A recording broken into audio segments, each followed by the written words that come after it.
She thought it was just a quick afternoon nap, but what her son did while she slept left her frozen in shock. A trail of paint, blood on a sock, and a hidden message on the wall. What was he trying to say?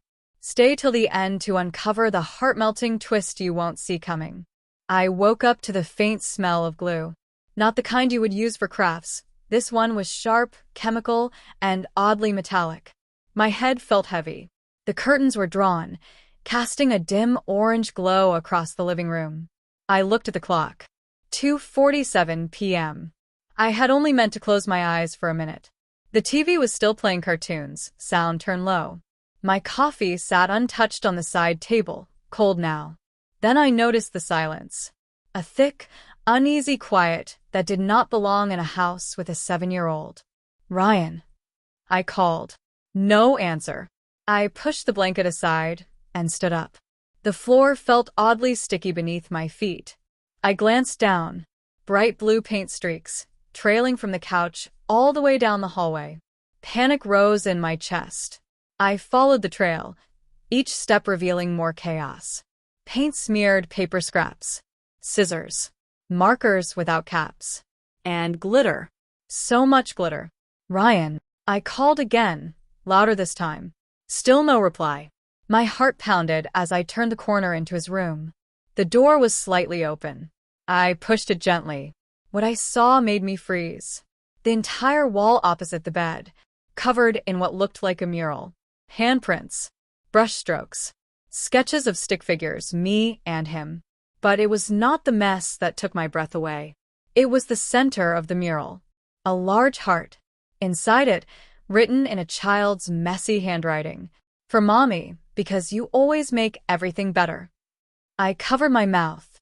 Tears filled my eyes. But then I noticed something else. The ladder. A shaky wooden one he had dragged from the garage. Perched against the wall. Tall. Wobbly. And on the floor beneath it, a broken jar. Glass shards scattered across his toy mat. And one small, red-stained sock. My heart dropped. I rushed forward, my breath catching in my throat. The sock was soaked, not just with paint. Blood. Fresh, bright red, smeared across the mat like a warning. Ryan. I cried, louder now, voice cracking. Still no response. I stumbled back into the hallway, eyes darting. Then I heard it.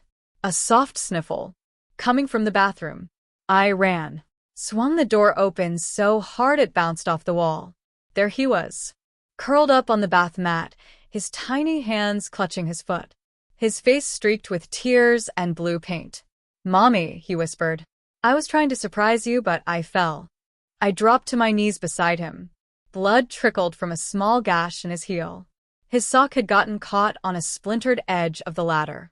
A single shard of glass was still stuck to his skin.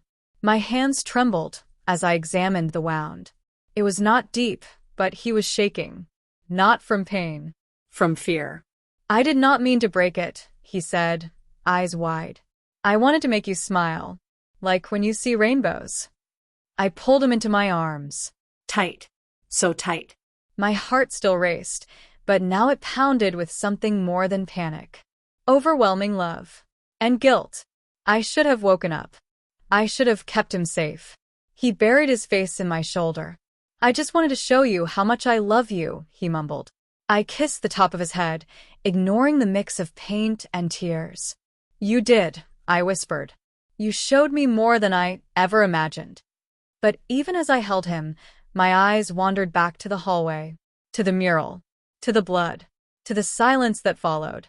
Something in me had shifted, and I knew that moment would stay with me forever. I cleaned his wound with gentle hands, whispering comfort with every dab. He winced once, then bravely looked up at me, eyes still watery but calmer now. I wrapped his foot in soft gauze, kissed it like it would make everything better. He gave me a weak smile. That was all I needed.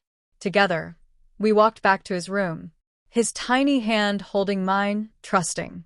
The mural still stood there, bold and chaotic. A masterpiece of love wrapped in a child's wild imagination. I could have scolded him, could have spoken about the mess, the danger, but I didn't. Instead, I knelt beside him and said, Let's finish it together. His eyes lit up, the kind of light that wipes away fear, that says everything is okay now. We painted for hours, Laughed. Talked. fixed what we could, cherished what we couldn't. By evening, the room was still messy, but it was beautiful. And when I tucked him into bed that night, he looked at me and whispered, "Did I really make you smile, Mommy?" I smiled down at him, brushing paint from his cheek. "You did, sweetheart. You reminded me what love looks like, even in glitter and chaos." He fell asleep with a peaceful sigh. I stood in the doorway for a long time, watching him. The house was quiet again, but this time it was the kind of quiet that feels full. Full of warmth. Full of gratitude. Full of the quiet magic only a child can bring. And in that moment I knew, sometimes the greatest surprises happen when we least expect them. And they leave us not broken, but speechless in the best possible way.